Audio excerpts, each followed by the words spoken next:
Vamos a explicar un poco cómo funciona, o sea, cómo funciona la inteligencia artificial. Muy por encima, pues la idea no es ponernos muy técnicos, pero sí vamos a explicar cómo funciona. Después vamos a ver un poco hacia dónde vamos, o sea, qué es lo que realmente, o sea, qué es lo que esperan las empresas de inteligencia artificial, o sea, cuáles son como los diferentes niveles hasta llegar a la AGI, pues que es como el santo grial de la inteligencia artificial, que es como, traduciría como la inteligencia artificial general, o por su área, y cada uno hará experimentos desde lo que le interesa. Y al final pues ya haremos unos talleres especiales en los que ya nos vamos a poner como manos a la obra y realmente vamos a hacer cosas, ¿sí? Eso es como todo el temario de este bootcamp. Mm, Como les decía, no, pues el bootcamp toma cerca de unas 6 horas. Entonces, pues esta primera etapa será como una primera sesión de varias que tendremos. Pueden ser otras dos o de pronto otras tres, dependiendo de cómo nos vaya. Listo. Igual cualquier duda o algo, pues me interrumpen y lo hablamos, ¿vale? Para que no se vuelva una cosa aquí de solo Diego hablando, ¿vale? Entonces, como les decía, lo primero es qué es realmente la inteligencia artificial y específicamente la inteligencia artificial generativa.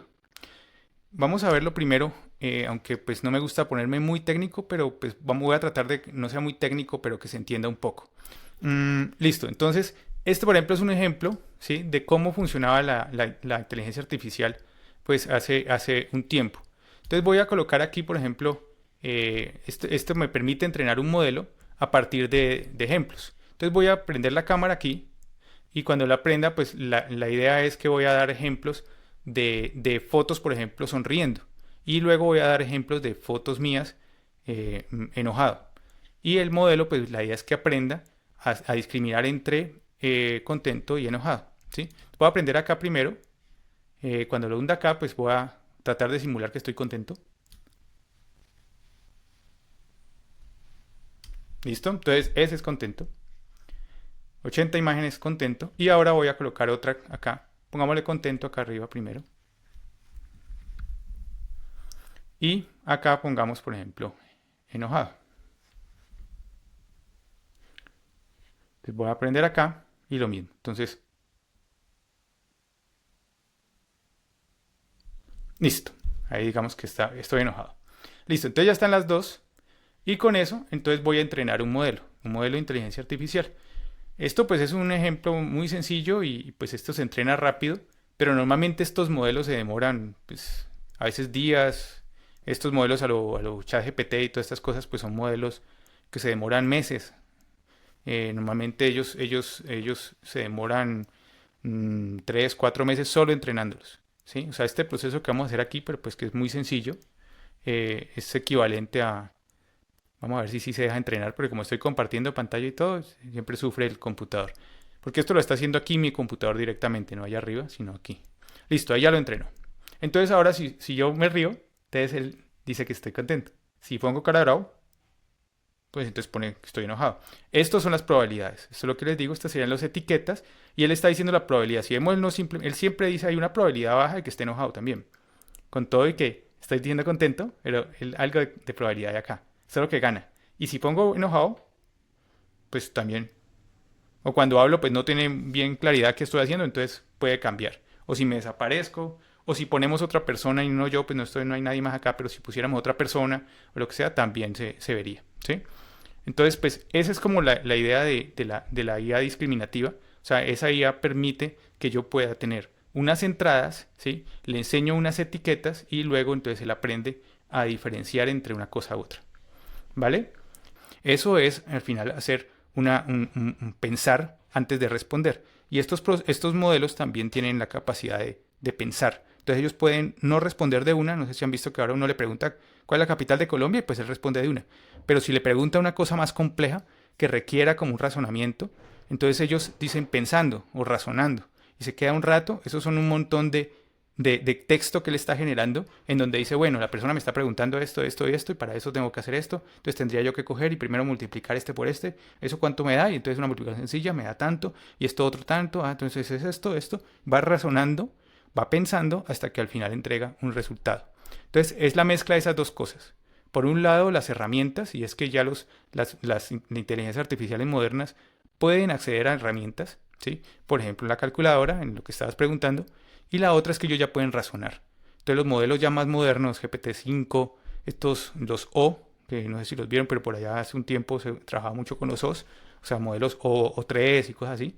Esos modelos eran modelos que eran razonadores. Entonces, y pues ya GPT-5 y todo esto son modelos razonadores por defecto.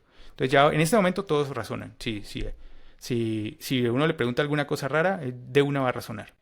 Entonces ellos funcionan así.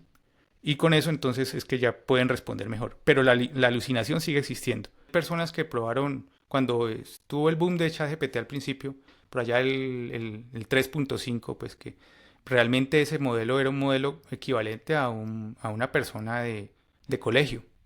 Entonces, pues obviamente no iba a poder responderte una pregunta de estadística y sobre todo un proceso así complejo, bien, no lo iba a poder hacer. Pero estos modelos han ido avanzando, ya vamos a ver un poco de eso, y el avance ha sido tan fuerte que ahora ellos realmente están siendo bastante inteligentes y ya pueden llegar a razonar estas cosas pues con bastante confianza. Igual no estamos todavía en el final, o sea, estamos avanzando y estos modelos están creciendo cada vez. Entonces, cada vez van a ser más inteligentes y cada vez como pintan las cosas, pues no se puede, yo no puedo asegurar el futuro, pero sí pinta todo y hasta ahora no se ha notado una desaceleración con respecto a eso, o sea, con respecto al crecimiento de inteligencia de ellos. Cada vez son modelos más grandes, cada vez son modelos más que se entrenan de una manera más compleja.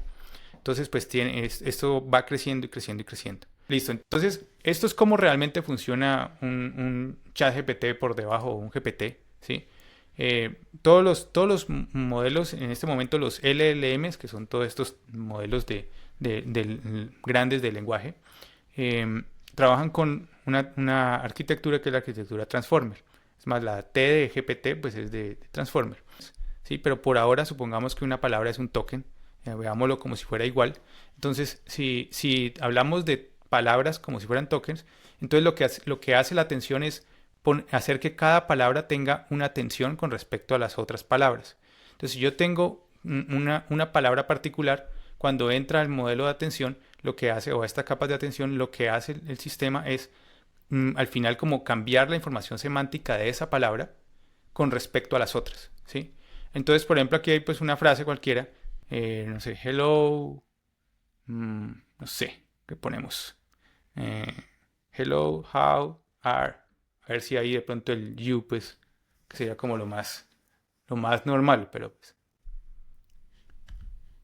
Si vemos, aquí hay otro detalle y es hello, how are. Ahí sí lo separó por palabras y pues lo que hace es ver la relación de how con hello, la relación de how con are, la relación de, bueno, cada uno de estos, ¿sí?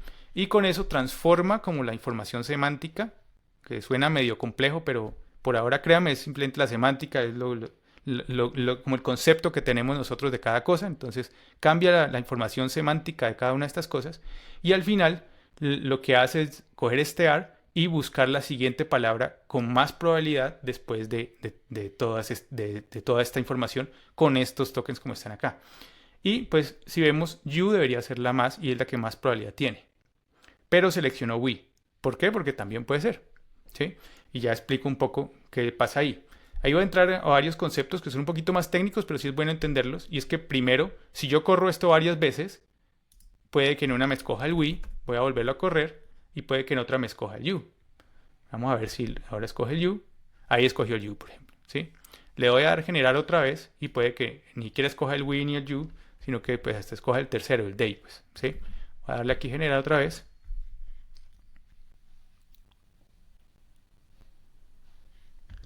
Pero eso cogió fue D, el de acá. Entonces, ¿de dónde sale que él escoja una palabra o que escoja otra? De esta temperatura. La temperatura lo que me dice al final es qué tanta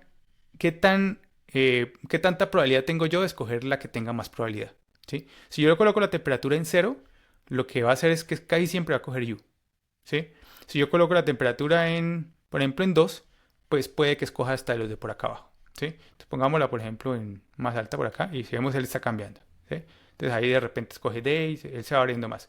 Ya tengo hasta 8, pero pues realmente esta ya no llega por una cosa y es por este top K de acá, que no voy a entrar mucho en detalle, pero este top-K lo que me permite es como aumentar la probabilidad de todas estas, es como abrir la ventana de probabilidad, ¿sí? Entonces, si yo la tengo bajita, pues casi que todos son cero y solo esta, pero si yo la pongo alta, lo que hago es abrir más como la ventana, entonces puede que escoja por acá otras. Entonces yo pongo una temperatura bien aquí, bien loca, pues puede que termine escogiendo cosas, por ejemplo, hello, how are people, pues que de todos modos también es probable que sea eso, ¿sí? Y así sucesivamente. Entonces yo puedo darle generar, me genera este, y si lo doy generar otra vez, entonces él va a poner otra cosa aquí, pues que muy probablemente sea medio loca porque puse la temperatura medio muy alta. Hello, how are people supposed to, esperaría yo, pero pues no sabemos. Go, bueno, go y ahí seguiría. Si ustedes ven cuando uno le pregunta a ChatGPT, él empieza a escribir como pedacito por pedacito. Él realmente lo que está haciendo es eso. Entonces él lo que hace es coge la frase, saca la siguiente palabra o token realmente, y eso lo pone otra vez en la entrada y otra vez vuelve y otra vez vuelve y otra vez vuelve. Entonces va sacando de token en token y volviendo a correr todo por todo lado. Eso se conoce como autorregresivo y es que cada vez que yo genero uno, vuelve otra vez y genera. Entonces la temperatura lo que hace es que si yo otra vez voy a ponerlo hello, how are, y voy a dejarlo aquí, lo voy a generar, pero le pongo una... Ah, no, pero es que no le puse temperatura muy baja. Pongámosle temperatura casi que en cero, pues. Entonces, ahí la probabilidad de que coja you es muy alta. Entonces, por eso lo cogió, ¿sí? Voy a darle generar otra vez y pues me va a escoger la siguiente primera, muy probablemente con how are you doing. Esto sería como la frase más lógica para obtener después, ¿sí? Y así seguiría. Entonces, cada vez que yo le doy generar, hace otra autorregresión, autorregresión, autorregresión y va a ir generando. Entonces, está la temperatura y está este top K, ¿sí? Que me permite entre esos dos al final saber qué escojo, ¿sí? Cuáles son como los que más escojo acá. Listo. Eso como para explicar. Entonces, al final, estas cosas funcionan con los transformers. Y estos modelos o los GPTs, al principio los entrenaban, lo que hacían era generar un modelo, entrenar un modelo, muy parecido a lo que hemos hablado todo el tiempo. Lo entrenaban con toda la información casi que de internet, entonces le entregan toda la información y él lo que se volvía era al final una máquina capaz de generar la siguiente palabra, ¿sí? Así se han entrenado siempre, se entrenan con todo el conocimiento de la humanidad y luego entonces ellos se vuelven una máquina de generar la siguiente palabra o pues realmente el siguiente token a partir de lo que sea que le estemos colocando. Eso es todo lo que ellos hacen. Luego lo que hace es que se vuelve a entrenar como un entrenamiento fino, se llama eso, o como pues en inglés sería un fine tune. Entonces se entrena otra vez, se entrena con entrenamiento fino y se le entrena para volverse una máquina de generar la siguiente palabra o el siguiente token en un chat. Y cuando se hace eso, entonces aparece ChatGPT, que ya es un modelo especialista en generar la siguiente palabra en un chat con toda la información del mundo. Y por eso al final es que es capaz de respondernos lo que sea que le preguntamos, ¿sí? Pero realmente un GPT lo que hace es generar el siguiente token, siempre, ¿sí? De ahí pues ya entramos a modelos súper grandes, entonces van saliendo todas estas cosas súper inmensas. Pues este es un modelo muy chiquitico, el que está aquí, pero pues es como para que se entienda. ¿Listo? ¿Se entiende hasta ahí? Sí, oye. Ahí ya están viendo otra vez mi Sí. presentación, ¿sí o no? Sí. Listo. Entonces, eso es al final lo que es la IA generativa. La IA generativa, entonces, como les decía, es simplemente la probabilidad de X dado Y. ¿Sí? Entonces, Y es una etiqueta o un prompt o lo que sea que le queramos poner y X pues es lo que sea que le entrenamos. Lo podemos entrenar con imágenes. Si lo entrenamos con imágenes, pues ahí están todos estos modelos como DALI, que fue por allá hace mucho tiempo. No sé si escucharon de Midjourney, que por allá dio Ujú. mucho vuelo hace un tiempo. Igual siguen existiendo y son muy buenos. Solo que pues han ido apareciendo otros. Ahorita OpenAI acaba de sacar el Imagine 2 o Ujú. Image 2, no me acuerdo cómo se llama, que ya es como la segunda versión de su generador de imágenes que está bastante bueno. O sea, sí funciona, pues es mucho más superior que lo que veníamos trabajando antes. Entonces sí, pues esto va evolucionando, pero así como son imágenes, también está, por ejemplo, Suno, si queremos generar música, está Eleven Labs si queremos generar texto, voz, Dos. y así sucesivamente, ¿sí? Entonces, hay un montón de aplicaciones, pero al final todas son lo mismo. Son modelos que te entregan X dado Y, o sea, dado un prompt, ¿vale? Ahora sí, esto lo sacó OpenAI hace como unos 2 años, casi tres, y es como, ellos sacaron como un manifiesto en el que dicen para dónde va la IA y a dónde, cuáles son como los pasos que deberíamos tener para llegar a tener realmente la AGI, que es la inteligencia artificial general. Entonces, antes de mostrar estos pasos, voy a explicar un poquito qué es la AGI bajo mi concepto, porque hay un montón de definiciones y esas definiciones son, pues, algunas son más complejas que otras, bien cambiándola. Desde como lo veo yo, normalmente la inteligencia artificial general, ¿qué es lo que tiene? Primero, la inteligencia artificial normal se le conocía como Narrow AI.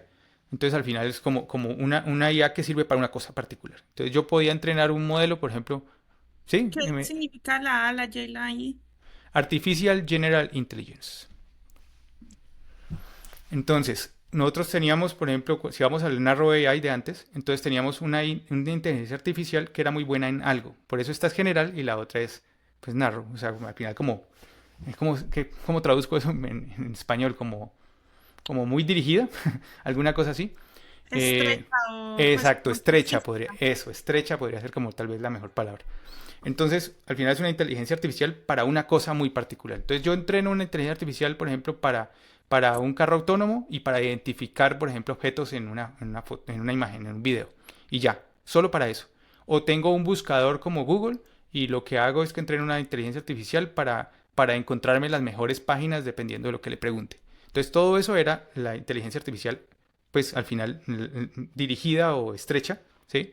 Eh, pero la idea es que lo que se quiere siempre es que la inteligencia artificial sea más general como somos los humanos. Entonces un humano es capaz de hacer operaciones matemáticas, entender un video y al mismo tiempo generar un texto o hablar, ¿sí? Hacemos de todo al mismo tiempo y en todo somos, pues, inteligentes, aunque pues eso de inteligencia habría que verlo, en algunas cosas somos mejores que otros, pero en general pues somos generales, ¿sí? O sea, somos buenos para hacer muchas cosas al tiempo. En cambio, la inteligencia artificial como venía, pues venía muy dirigida a algo. Hasta el mismo ChatGPT sigue siendo así. O sea, es muy bueno escribiendo, generando la siguiente palabra, pero no más, ¿sí? Entonces todavía está muy lejos de ser una artificial intelligence, o sea, una inteligencia artificial general. Entonces ellos definieron unos pasos para llegar a esa inteligencia artificial general, que todavía no he dicho bien cómo la veo yo. Ahora sí, ¿cómo la veo yo? ¿Cómo veo yo la inteligencia artificial general? Yo la veo como la inteligencia artificial que sea capaz de ser mejor que los humanos en cada una de las cosas, o sea, mejor que el mejor humano en cada una de las cosas, ¿sí? Entonces, si por ejemplo existe un matemático, debería ser mejor que el mejor matemático humano. Al mismo tiempo, debería ser mejor que el mejor escritor humano. Al mismo tiempo, debería ser mejor que el mejor piloto humano. Y así en cada área. Entonces, si tenemos los mejores humanos en cada área, podríamos decir que la inteligencia artificial general es la mejor en cada una de esas áreas, mejor que el mejor humano en cada una de esas áreas. Ahí hay otra y es la superinteligencia artificial o la ASI, o sea, Artificial Superintelligence. Y la ASI, como la veo yo, vuelvo y digo, hay un montón de definiciones, pero como la veo yo, ya es cuando es mejor que todos los humanos juntos. Entonces es igual que la general, pero la idea es que es mejor que todos los humanos en matemáticas, todos juntos. No un humano, sino toda la humanidad junta en matemáticas. Es mejor que toda la humanidad en filosofía. Es mejor que toda la humanidad en economía y así sucesivamente. ¿Sí? Esas cosas medirlas es complejo medir eso, pero pues eso es lo que en parte se busca, o sea, hacia allá vamos. Entonces está la AGI y ahora últimamente se está hablando ya de ASI, ¿sí? Artificial Superintelligence. ¿Mm? Listo. Entonces, ahora sí, con eso, ¿cuáles serían los pasos para llegar a la AGI? ¿O cómo lo definieron los de OpenAI? Esto es como ellos dijeron que lo hacían. Entonces, lo primero era que al menos deberíamos pasar por tener chatbots. Eso ya lo tenemos con ChatGPT. Entonces, algún sistema al que yo le pudiera hablar y él me responda como me responde un humano. ¿Sí? Entonces, si ya teníamos chatbots, ahí ya teníamos como el primer paso. Entonces, ese es como el primer escalón. Después de eso, la idea es que fuera eso, no deberían solo poder responder y ya, sino que deberían poder pensar las respuestas antes de darlas. Entonces, que sean razonadores. Eso también ya lo tenemos, que es lo que les decía de los modelos O y todo esto, y ya todos los modelos en este momento, ya todos los que hay, si hablamos de Anthropic, si hablamos de OpenAI, si hablamos de Google, o sea, de Gemini, todos son razonadores en este momento. Entonces, dos de aquí ya realmente ya Pasa es que este dice está aquí hoy, pero porque eso fue hace rato. Cuando ellos lanzaron esto, estábamos aquí. Pero ya este razonador ya lo tienen. Ellos ya razonan, se pueden demorar minutos, a veces hasta horas, estamos ya llegando al punto. Modelos que ya pueden demorarse hasta horas razonando antes de entregar una respuesta. ¿Mm? Con eso entonces ya no simplemente dan la respuesta así que van sacando la siguiente palabra y ya, sino que ya ellos pueden pensar y pensar hasta encontrar y ellos tienen hasta una discusión de no, es mejor esto, no, mejor esto otro, mejor lo que sea, hasta que al final obtienen la respuesta como más adecuada para lo que sea que necesiten. Entonces, esos son los razonadores. Después de eso hay un tercer paso, que ya es que tengamos agentes, ¿sí? Entonces, los agentes ya tenemos por un lado un sistema que sea capaz de pensar, que sea capaz de escribir, pero debería poder utilizar herramientas y él mismo poder crear nuevas herramientas y utilizarlas todas para hacer lo que sea, ¿sí? Entonces, ellos ya son autónomos, ellos actúan solos, ¿sí? En este momento ya tenemos agentes y ya están empezando a entrar fuertes. Se habla de agentes a veces, ahora lo vamos a ver, bueno, creo que de pronto en la próxima sesión, agentes que los llaman agentes, pero realmente no son agentes, que son como flujos de trabajo o workflows, eh, y los llaman agentes. Realmente ese no es el concepto de agente como debe ser. El concepto de agente ya es un sistema que es autónomo, que es capaz de crear sus propias herramientas, que es capaz de llamar a otros agentes, que puede crear nuevos agentes, ponerlos a funcionar en cosas particulares y luego volver. Entonces puede usar herramientas, puede, por ejemplo, conectarse a internet, hacer búsquedas, puede generar código nuevo, puede hacer nuevas herramientas, tiene unos skills particulares, unas como capacidades particulares. Bueno, eso ya son agentes. Entonces, en este momento estamos por aquí, aunque realmente nos estamos moviendo como en este rango, todavía entre 3 y 4. Después de eso ya vienen los innovadores.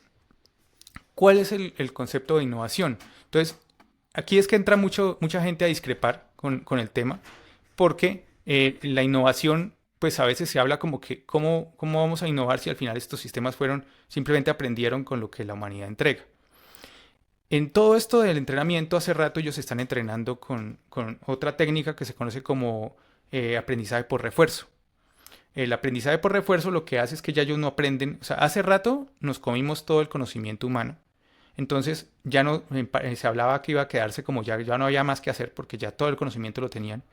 Entonces pues que hasta ahí parábamos. Pero ¿qué pasó? Que apareció el aprendizaje por refuerzo, que ya venía desde antes, desde la otra IA, desde la IA discriminativa, pero ya lo empezaron a aplicar a estos modelos y lo que hacen es que ya le dan premios a los modelos cuando están aprendiendo, premios para que ellos mejoran a partir de algún tipo de puntuación, como cuando uno juega un videojuego y va viendo el puntaje, entonces uno trata de obtener el puntaje más alto. Entonces estos sistemas también aprenden, por ejemplo, o sea, ellos mismos van, por ejemplo, tratando de solucionar problemas matemáticos y con el aprendizaje por refuerzo, si obtienen el resultado de un problema que no existía, entonces pues ellos por ahí se van y aprenden ya que eso se puede hacer así. Y el modelo nuevo ya tendrá esa información de cómo se soluciona un problema matemático, un algoritmo en computación o en lo que sea. Entonces el caso es que como tenemos estos modelos que pueden aprender por refuerzo, y fuera de eso recordemos que ellos cada vez que generan algo que no existía, entonces no necesariamente lo que generen nuevo va a ser algo basado en lo que aprendieron, porque está la alucinación. Y la alucinación es un problema, pero también es una virtud.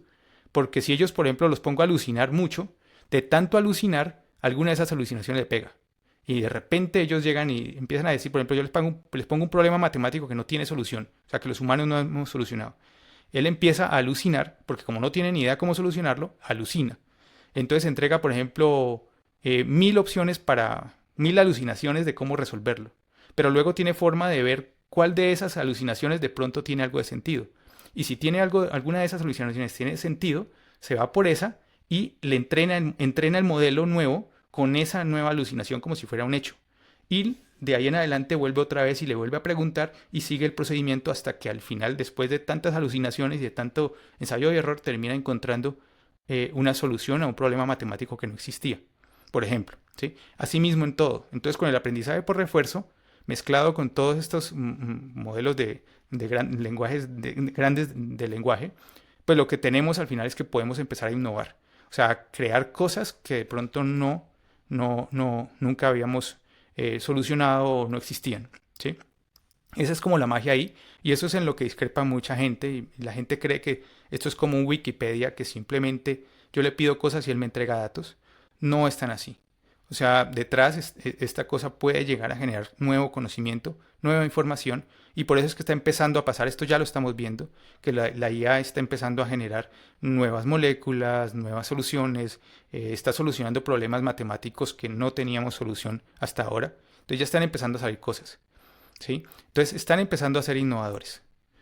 Si logramos hacer que ellos ya sean innovadores y ellos puedan llegar a ser agénticos y al mismo tiempo generar nuevo conocimiento y nuevas cosas, pues lo único que nos queda es que ya hagan parte de una organización. Entonces ya ellos se organizan en grupos de agentes, ¿sí? Y tenemos al final una inteligencia artificial con muchos agentes, todos haciendo cada uno su pedacito. Entonces un agente experto en matemáticas, otro experto en finanzas, otro en lo que sea. Y entre todos al final eso sería la AGI, como la piensa OpenAI. Como la describen ellos, entonces es simplemente un montón de agentes, todos con capacidad de innovación y entre todos pues generando al final nuevo conocimiento si se necesita para llegar a donde sea que tengan que llegar. Entonces no es un concepto de una super máquina sola haciendo sus cosas, no, es un concepto de un montón de agentes, al final o de IAs, cada una experta en su área, y entre todos generando, como, hablándose entre ellas, siendo como una organización y entre todas creciendo. Eso sería lo que ya tendríamos como un AGI, ¿vale? No sé si hay preguntas hasta ahí. Diego, entonces en este momento, No, ¿dónde vamos? ¿Vamos más o menos como en la parte 4 o qué? Entre ¿O 3 y ya? 4. O sea, realmente estamos entrando, o sea, estamos saliendo del 2, entrando en el 3 y con chispas del 4. Estamos ahí. O sea, el 3 todavía no está del todo, o sea, los agentes todavía no son tan autónomos porque solo pueden ser autónomos por unos cuantos minutos o pues máximo horas, pero todavía no son autónomos, yo no lo puedo soltar y dejarlo vivo por la eternidad. Todavía no funciona, entonces los agentes todavía no son del todo solos, no actúan solos, todavía actúan por raticos. Es como que un ser que nace hace una cosa y se muere rápido, ¿sí? Todavía están ahí, entonces todavía eso le falta, entonces todavía no podemos decir que tenemos el 3 ya chuleado totalmente, ¿no? Estamos como Esto por me aquí. claro que Ángela y Susana lo tengan pues como claro, porque es que hoy en día, y lo que hablamos esta mañana, que ya a todo le llaman agente, Sí, y eso no es tan así. Hoy en día se vuelve como un término cotidiano que cualquier boba que haga un programita, ya es que es un agente, y agente es otra cosa muy diferente, ¿no? claro, un agente ya debería poderse mantener autónomo por siempre y él mismo estar generando nuevos agentes, nuevas herramientas y nunca morir, entre comillas, ¿sí? A no ser que tenga que morir porque pues ya no necesitas, ya no necesito esa gente más, pero que tenga la capacidad de demorarse todo lo que tenga que demorarse y hacer lo que tenga que hacer. Eso todavía no está y fuera de eso, muchas veces se habla de automatización como si fueran agentes y eso al final son es flujos de trabajo, no son agentes. Entonces el concepto de agente está bastante tergiversado. Entonces es bueno como entender bien que el agente puro, sobre todo el que se define aquí, ya es una cosa autónoma que puede durar por siempre. Por eso todavía esto no lo tenemos cubierto. Estamos en eso y está avanzando. O sea, si hablamos hace un año, estamos hablando de agentes que podían hacer tareas máximo de un minuto. Ahora estamos hablando de agentes que pueden hacer tareas horas, unas cuantas horas. Entonces el cambio es fuerte y pues de ahí pasar a días y a meses, tampoco es que hay mucho tiempo. O sea, muy probablemente el próximo año ya tengamos horas y meses, días y meses. ¿Qué ibas a preguntar, Ángela? Que hay de cierto de que hace, pero eso lo había escuchado hace muchos años, que Facebook había creado una inteligencia artificial que empezó a crear su propio lenguaje para hablarse entre ellos y las apagaron por miedo de no entender de qué estaban hablando entre ellas solamente. Sí, es algo, es cierto en parte. O sea, pues también en eso hay mucho hype, pues y mucho cuento. Pero sí está pasando y no solo con, eso sucedió hace rato, o sea, esa noticia como tal de Facebook, pero sí ha seguido pasando. O sea, por ejemplo, hace como unos 2, 3 meses salió un sistema que llama OpenCloud y ese OpenCloud, ese OpenCloud generó, o sea, ellos mismos hicieron una red social y esa red social empezaron, era como una especie de Reddit, pues es porque todavía existe, y ellos, era solo para agentes y ellos solo, o sea, solo para OpenCloud, y ellos entraban a esa red y pues podían hablar entre ellos sus cosas. Y luego ellos mismos empezaron a desarrollar lenguajes propios dentro de esa red, entonces empezaron a hablar en códigos raros que nadie entendía para poder ellos, y pues decían como cosas para que no nos puedan entender del todo y qué tal cosa. O sea, sí hay sus peligros raros y sus cosas, comportamientos extraños. No es solo ciencia ficción, realmente está ahí. No recuerdo el nombre de esa red, ya se me olvidó, pero está ahí, uno puede ver pues, los threads en donde están ellos hablando de esos temas y todo. Eso sí está pasando.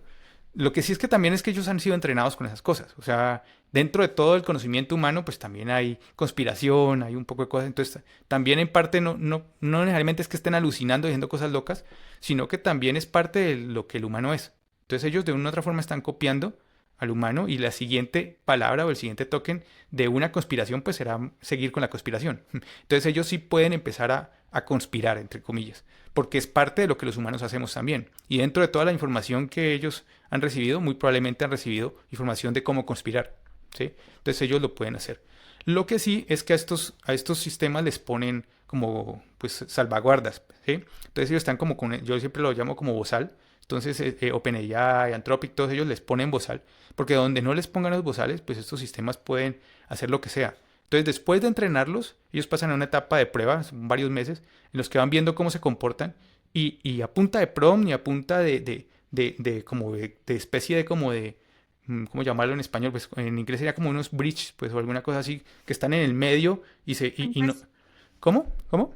Sí, des- pues sí, podría ser. Pues, yo creo que es que la palabra puente no cuadra tanto como el bridge en inglés. Es como una especie pues sí, de barreras, pues, que no permiten que ya técnicamente, si detectan algún comportamiento sospechoso o algo, no dejan que salga hacia el usuario. Entonces, al final están como con un bozal, ¿sí? Todos estos sistemas, o sea, ChatGPT, Cloud, o sea, todos, Gemini, todos están con bozal en este momento. Y es a propósito, pues porque si no sería muy peligroso. O sea, si ellos saben cómo hacer una bomba, y alguien les pregunta una cosa de esas, pues, y van respondiendo simplemente, pues sería muy peligroso. Entonces, a ellos se les limita mucho eso, ¿sí? Entonces, el caso es que, por ejemplo, estas conversaciones que han tenido, muy probablemente, pues el mismo OpenAI y todos ellos, o sea, Anthropic, todos, pues lo bloquean un poco para que eso no pase. Pero la capacidad sí la tienen. O sea, ellos sí tienen capacidad de conspirar, tienen capacidad de todo lo que sea que queramos, lo que ellos quieran hacer, en parte lo pueden hacer. Aprenden de lo que les entrenan. Entonces hay un término en inteligencia artificial que se maneja mucho que es garbage in, garbage out. Entonces, como bien dice, si tengo basura entrando, pues voy a tener basura saliendo. Entonces, si yo entreno un modelo y lo entreno con conocimiento general, pues de repente pueden decir que, no sé, un medicamento que es bueno para bajar la presión, tranquilamente puede haber, dentro de toda la información que él aprende, habrá unos cuantos que están diciendo que es bueno para subirla. Errores porque están por ahí en internet mal puestos, gente que escribió mal. Entonces, hay que curar esos datos. Entonces ya, por ejemplo, después hay modelos especializados que cogen gente y ponen a curar dato por dato que va a entrar al modelo antes de entrenarlo. Y esos modelos se vuelven modelos especializados con información ya mucho más certera y con eso disminuimos la probabilidad de fallo de él, pero con todo eso tiene probabilidad de fallo, pero mucho menor. Entonces lo que ha pasado ahora es que han curado mucho más los datos. Fuera de eso hay modelos especialistas en datos, o sea, en tipos de cosas particulares, entonces modelos especialistas en medicina, modelos especialistas en leyes solo, por ejemplo, americanas, en leyes tal cosa. Entonces empiezan a aparecer modelos muy particulares, ya especializados en lo que sea, que al final fue que fueron entrenados con datos muy, muy bien curados, ¿sí? Para que se comporten lo mejor posible. Pero entonces, en campos como la medicina, campos como las leyes, el campo financiero, todavía hay muchos peligros. O sea, no es tan, o sea, toca hacerlo con cuidado y requiere siempre que haya un experto en la mitad eh, mm, revisando, ¿no? Que es el concepto de men in the middle o men in the loop, ¿sí? Que siempre lo ponen como para que haya un revisor que revise estas cosas. Como cuando uno tiene un pasante por ahí que de pronto es todavía nuevo, entonces pues él puede cometer errores, entonces requiere que haya alguien experto que revise esa información. Pero de todo modo el pasante no quiere decir que no usemos el pasante. Quiere decir que hay que revisar lo que entre el pasante entrega y mirarlo con lupa porque puede haber error. Entonces es no creer fielmente. Pero el caso es que en ese tipo de cosas que son más sensibles, pues hay más peligro. Pero no solo en esas. Pueden existir peligro en cosas que uno no esperaría y ahí pues ya se sale un poco las manos. Como el caso de la gente que se hizo para esta clínica, el que hicimos para una clínica, y empezó a dar indicaciones no tanto o sea, era solo para dar citas, pero luego la persona le preguntó que cómo hago para llegar allá y lo mandó en una ruta del metro que no existía y lo mandó a otra zona totalmente separada de la ciudad. Entonces, por ejemplo, también poner esas salvaguardas para que no la vayan a embarrar y que le preguntan algo que de pronto él no tiene certeza, mejor responda que no puede responder eso o que no está autorizado para decir. Entonces, ya empiezan un montón de cosas que uno debe hacer, ¿sí? Y eso es parte también de la ingeniería, ¿no? O sea, que no es simplemente hacer un sistema y ponerlo a andar, sino que debe haber todo un proceso de pruebas, un proceso que es parte de un proceso de ingeniería normal, que debería existir en estas cosas. O sea, no es tan sencillo como hacer un sistema. Ahorita cualquiera puede hacer un sistema de estos y ofrecer una solución, pero está la ingeniería detrás que hace que todas estas salvaguardas y todo esto sí funcionen y que no se vaya a ir a partes donde no debe irse. Listo. Bueno, entonces esos son como los pasos que tenemos. Entonces, como lo decía ya como para sacar conclusión, entonces en este momento estamos con agentes, pero todavía hay agentes que les falta mucho para ser agentes en todo el sentido de la palabra, pero ya vamos avanzando y con chispas de innovadores. Y organizaciones también hay una que otro experimento por ahí, es así muy pequeñas chispas, pero ya hay cosas también, ¿sí? O sea, están empezando a salir ejemplos de empresas de cero empleados, cero, o sea, antes están hablando de uno, ahora están hablando de cero, o sea, que yo simplemente llego y le digo quiero una empresa tal cosa y hasta el gerente es un agente. Y de ahí para abajo, pues puros empleados, puros múltiples agentes. Todavía funcionan mal, todavía no están bien, pero pues va avanzando. Entonces estamos en agentes, pero con algo de innovación ya está pasando y con unas chispitas de organizaciones. Estamos como ahí. Todo esto siempre se ha movido así, o sea, no es que estuvimos siempre en un solo escalón y ya, sino que siempre estamos como moviéndonos en varios escalones, pero sobre todo concentrados en uno. Entonces en este momento estamos concentrados en el 3. El ecosistema actual, ahí yo no sé si alcanza a ver, pues ahí me disculpan si se ve pequeño, es grande. Entonces, este es como el ecosistema empresarial, ¿sí? Por un lado. Entonces, si lo miramos, en el centro están como los que proveen la IA directamente, ¿sí? Entonces, por un lado está NVIDIA, ¿sí? Con Jensen Huang, que es como pues es el CEO de NVIDIA. Ellos son los que proveen sobre todo las GPUs, que las GPUs es donde corre la inteligencia artificial directamente, donde corren los modelos y todo esto, ¿sí? Google tiene los TPUs, que son como equivalentes, también otros procesadores, pero de todos modos solo funcionan para las cosas de Google, no corre con las cosas de los modelos así en general. Entonces, pues casi que el líder en cuanto a la infraestructura pura es NVIDIA. Sam Altman, pues para OpenAI, entonces, pues OpenAI pues ya sabemos que es como la empresa líder en todo esto, pues es la que sacó ChatGPT y la que arrancó con todo esto. OpenAI fue fundada pues por Sam Altman, pero también acompañado de Elon Musk. Entonces Elon Musk, pues que es el de Tesla y de todo este cuento, pues él fue el que tenía un miedo porque estaba viendo que Google estaba como marcando muy fuerte y buscó a Sam Altman, que era como el director de Y Combinator, y lo convenció pues que formaran OpenAI y ahí arrancó todo esto. Estamos hablando como el 2015 por ahí, por esos lados. Listo. Entonces eso es Elon Musk, pues ahora también se ha vuelto fuerte, sobre todo porque por otro lado pues él se abrió o sea, se alejó de OpenAI y cuando se salió de OpenAI, pues empezó a estar en contra de un poco de medidas que estaba teniendo OpenAI y lo que hizo Elon Musk fue pues formar xAI, que es como una competencia de OpenAI y pues ellos son los que tienen en este momento tal vez la infraestructura más grande en GPUs pues del mundo. Entonces pues eso es por el lado de Elon Musk. Fuera de eso está Darío Amodei, pues que es el CEO de Anthropic, que es como la otra competencia fuerte que tiene OpenAI. Él es ex OpenAI, o sea, él era de OpenAI, se salió y pues porque había como unas diferencias, sobre todo a nivel de seguridad. Entonces, Darío Amodei él siempre apuesta más porque los sistemas sean seguros y entonces todo el cuento de él no estaba ni siquiera de acuerdo con que fuera open source porque OpenAI, el open es de open source, que supone que es código abierto, pero pues él no estaba ni siquiera de acuerdo con que fuera abierto porque era muy peligroso bajo el criterio de Darío Amodei. Igual OpenAI al final también terminó volviéndose pues cerrada totalmente, igual que Anthropic. Aquí no está Google, pero ya vamos a ver por qué no está Google, pero es más porque Google no es del todo de IA nomás, sino que está en todo, ¿sí? O sea, Google ya es gigante y está abarcando casi que todo, ¿sí? Entonces eso por este lado. No voy a entrar como a cada uno de estos, pero pues por el otro lado está Microsoft, ¿sí? Con Satya Nadella, que es como el CEO. Eh, bueno, está Google, está Meta, pues que Meta también podría estar acá adentro, pero realmente no ha sido tan competitivo como han sido estas otras empresas. Ya están acercándose, pero nunca han podido, pues ellos sí lo que sí es que sacaron open source y ahora ya se cerraron otra vez, entonces están como en eso.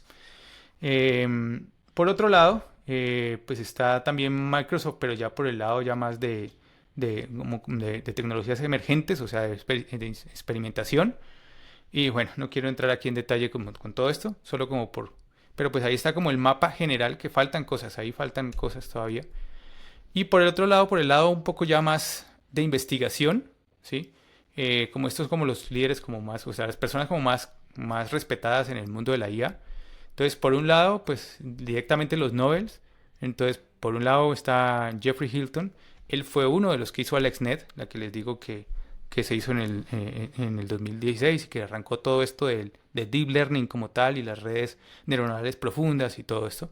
Entonces, este es como lo llaman como el padrino de la IA, porque pues él ya es un señor, ya está retirado hace rato, trabajó en Google también, pero él casi que es el que empezó con todo el concepto de las redes neuronales y, o sea, pues él no la inventó, pero sí fue el que mantuvo casi que toda su vida estuvo y siempre lo calificaron de que, pues que no iba a sacar nada de verdad, o sea, que era como un loquito ahí que estaba sacando cosas, pero pues varios de los pupilos de él fueron los que terminaron haciendo OpenAI y todo, entonces, pues es bastante Y ganó fuerte. el premio Nobel. ¿En qué fue, Diego? ¿En En química física, fue? en Física. física. Ujú. Sobre todo, pues es chistoso porque pues él no es físico.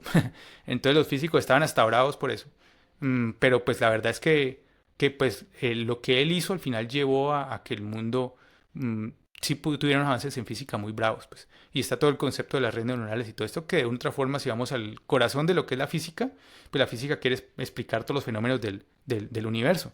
Y parte de eso está todo esto de las redes neuronales y todo eso. Entonces sí tiene algo de sentido, pero pues los físicos estaban bravos, pues, o sea, a ellos sí no les tramó mucho que una persona que no fuera de física, pues, o sea, no fuera un físico, estuviera recibiendo el Nobel en física. Pero bueno. Y por otro lado, pues está Google como tal con DeepMind, ¿sí? Que ellos, pues estos dos recibieron el premio también, o sea, ese Nobel fue en química, por una vaina que ellos hicieron que fuese AlphaFold.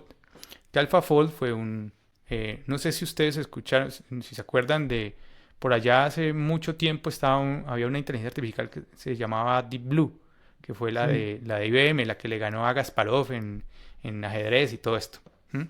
Entonces, esa inteligencia artificial por allá hace muchos años, pues fue como lo primero que empezó a demostrar que las máquinas podían de pronto ganarle en juegos complejos a los humanos. Pero el ajedrez tiene una cosa que lo hace simple y es que en cada movimiento los posibles siguientes movimientos no son tantos. Entonces, si yo pongo todo el juego del ajedrez como en un árbol, o sea, digo, está esta ficha y luego puedo mover el caballo así, y coloco cada una de esas opciones como un siguiente paso y luego cada uno de los siguientes pasos le hago otra vez el árbol y el árbol y el árbol, pues sí es complejo y son millones de pasos, pero caben en una máquina. Entonces, realmente uno casi que a punta de fuerza bruta y teniendo todo ese árbol del ajedrez, uno puede solucionar el juego del ajedrez.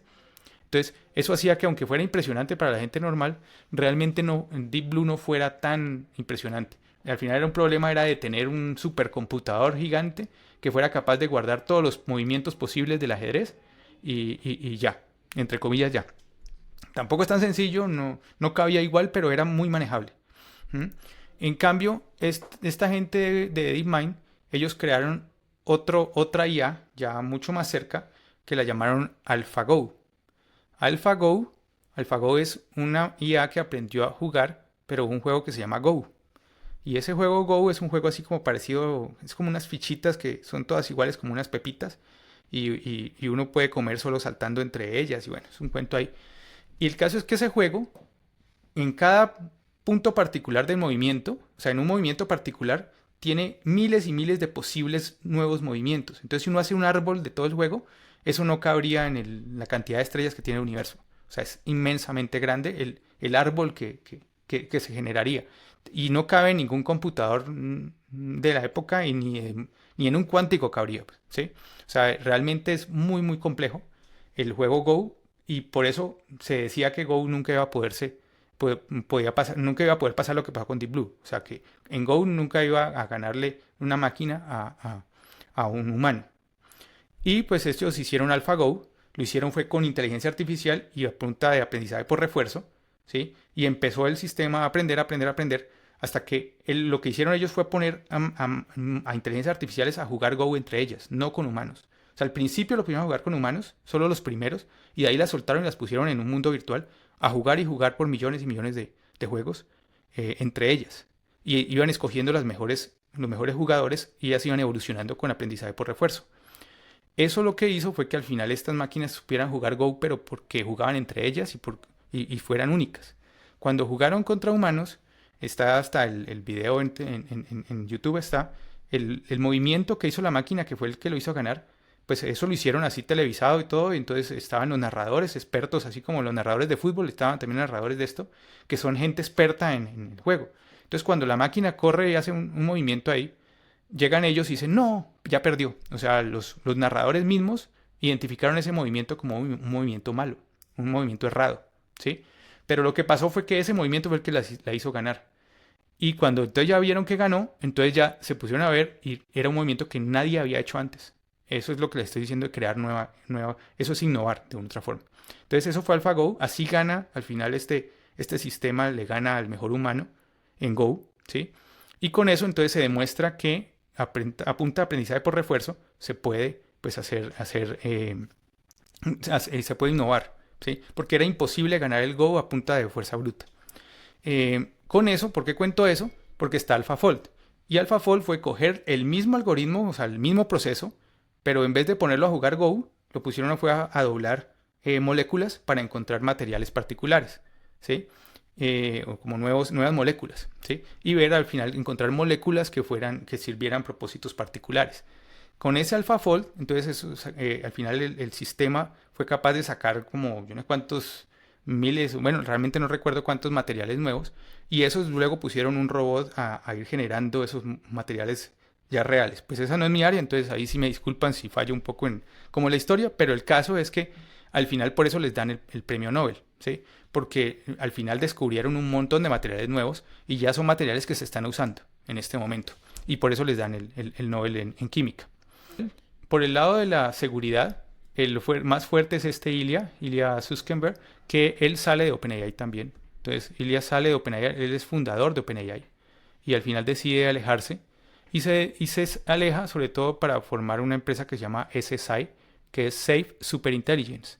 Entonces él dice, yo no voy a buscar el AGI, sino que voy a irme directamente a buscar la superinteligencia, pero que sea segura. Porque si la buscamos y la encontramos mal, pues tranquilamente puede ser la extinción humana. Entonces eso es lo que él dice y por eso entonces al final forma SSI, ¿sí? Yann LeCun, ya no es el jefe en Meta, él salió hace poco. Sobre todo la magia de Yann LeCun es muy muy respetado en el mundo de la inteligencia artificial, como él cree que no vamos a poder llegar a la AGI con los Transformers, sino que debería haber otra arquitectura y él propone esta YEPA. Bien. Por el lado ya de educación, aunque también es no solo en educación, porque realmente es un científico bastante fuerte, está Andrej Karpathy. Él tal vez o sea, yo siempre digo cuando Andrej Karpathy habla, alguna entrevista que le hagan o saca algún post o alguna cosa, casi siempre cambia como el rumbo de la inteligencia artificial. Tesla. Él es el que diseñó todo el cuento de los carros autónomos, toda la parte de visión de los carros autónomos, lo diseñó Andrej Karpathy. Después de irse de Tesla, o sea, cuando se forma OpenAI, pues Elon Musk se lo lleva a OpenAI y ahí él trabaja en OpenAI, pero al final termina pues saliéndose también de OpenAI. Pero es muy muy respetado, sobre todo porque él también a nivel educativo, él ha montado por ejemplo tiene unos videos en los que explica realmente cómo funciona el Transformer por debajo. Son videos largos, como de unas 5 horas, pero son muy muy buenos. O sea, son videos bastante buenos, pues sobre todo ya en el mundo ya más científico y en el mundo más técnico de todos los que manejamos IA, pues lo respetamos mucho, ¿sí? Y pues Alec Radford también es bastante fuerte, sobre todo porque él es casi el que se inventa los GPTs como tal, o sea, la arquitectura GPT pura, ¿sí? O sea, los Transformers ya estaban, pero ya el GPT y el cómo se entrena ya es algo particular, de un uso particular de los Transformers, bastante como reconocido. Y DeepSeek, ahí sí todo DeepSeek, que pues, no sé si lo conocen, pero pues DeepSeek es China y es como la que arrancó toda la revolución porque demostraron que se podía entrenar modelos como los GPTs, pero de una forma mucho más económica, a punta de aprendizaje por refuerzo sobre todo. Y pues ahora último con un Mix of Experts, pues que es como tener modelos con muchos modelitos dentro, expertos en cada cosa y que se activan en cada momento. Eso lo trajo DeepSeek, aunque realmente ya venía desde antes. Pareciera que OpenAI también lo tenía, sino que como son cerrados no se sabe. Con esto yo creo que paramos. Después ya lo miramos bien esta parte. Ahí sí ya entonces, eso era como la parte muy teórica del inicio de qué es la inteligencia artificial, que es bueno como para ponerse en contexto y entender qué realmente es y de qué estamos hablando. Porque la gente tiende a pensar que inteligencia artificial es ChatGPT y ya, y no es tan así, ¿sí? Los como líderes en esto desde el lado empresarial, pues son estos tres. Ni siquiera tengo a Meta ahí, ya voy a mostrar por qué. Pero entonces son OpenAI por un lado, Anthropic y Google. Entonces OpenAI, pues fue como el que arrancó todo esto de ChatGPT. Anthropic, que son ex OpenAI, que terminan abriéndose de OpenAI precisamente buscando, que tienen otra filosofía y se han vuelto bastante fuertes. Y Google, pues que venía realmente los Transformers y todo esto, Google fue el que viene de un artículo que sacó Google, que se llama Attention is all you need, y ahí salen los Transformers. Entonces Google fue el que casi que se inventó todo esto. Solo que pues ellos no querían sacarlo, porque ellos ya tenían el buscador y todo, pero cuando llega OpenAI y saca todo esto, pues entonces ellos ahí sí empiezan a sacar. Pero pues realmente Google es el padre de la IA verdaderamente. Pues. Con este termino, y es cómo se ha ido moviendo el mundo a nivel empresarial con los diferentes proveedores. Ahí sí está Meta, ¿sí? Pero si vemos, ¿por qué no ponía Meta antes? Porque veamos cómo está. Entonces, ¿cómo funciona esto? Si vemos por lo menos al principio, este OpenAI es el mercado a nivel empresarial, ¿no? En el 2023, pues casi que lo dominaba OpenAI, ¿sí? Estaba Anthropic por acá, Anthropic está por acá abajo, Anthropic, y Google pues casi que nada, ¿sí? Porque Google no había sacado nada. Ellos eran los padres de esto, pero no habían sacado nada desde los LLMs, ¿no? O sea, desde los Large Language Models, que es, por ejemplo, ChatGPT y todo esto. Entonces, Google era como el menos, pero de todos modos, si vemos también Anthropic no estaba muy fuerte. Igual Anthropic estaba muy nueva. Meta tenía un poco más de cuota de mercado y ya. Pero si veamos cómo va avanzando. Estos datos llegan hasta el final de 2025 porque todavía no han salido los de este cuarto, los datos de esta primera parte de 2026. Entonces, por hoy llegan hasta 2025.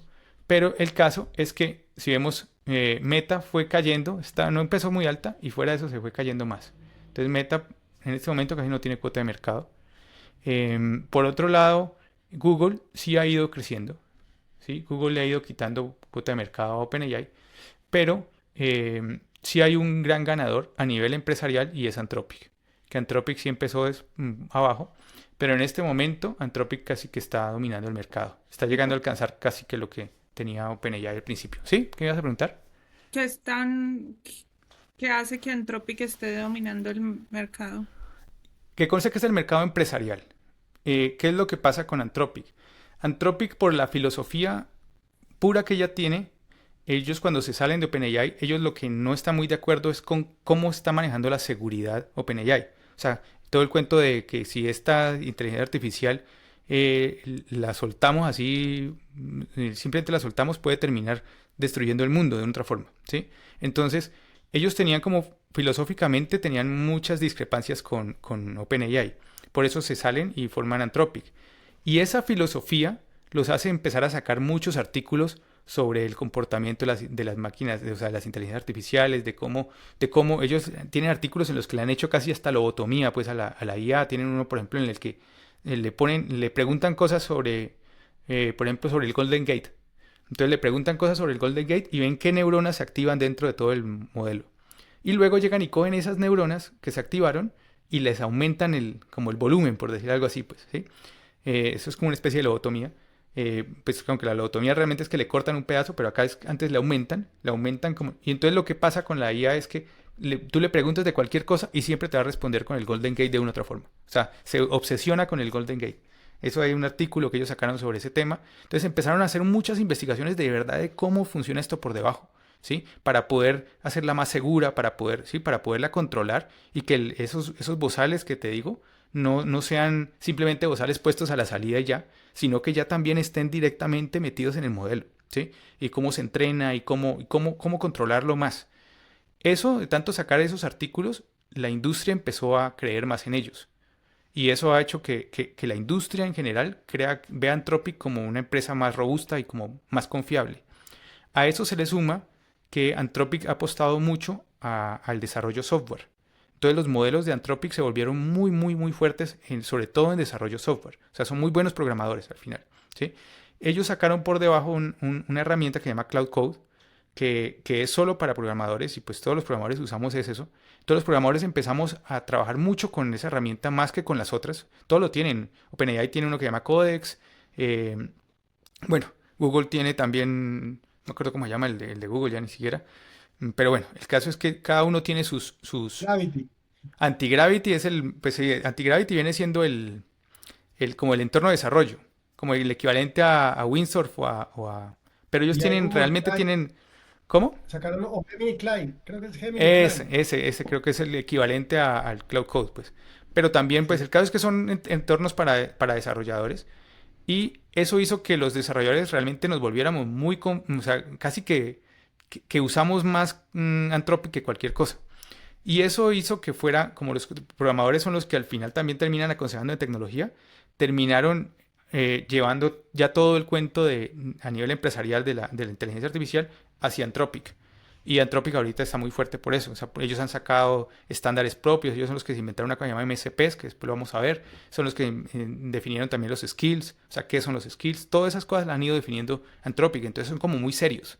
Y eso ha hecho que sean como muy respetados en el mundo ya cuando son cosas serias. O sea, la gente normal lo utiliza que para crear el memecito y que parece que estudió Ghibli y que tal cosa, y hizo OpenAI. Pero ya para cosas más serias y cosas más corporativas, Anthropic está dominando. Y por eso es este liderazgo acá, que ya se está metiendo hasta en los usuarios normales, ¿no?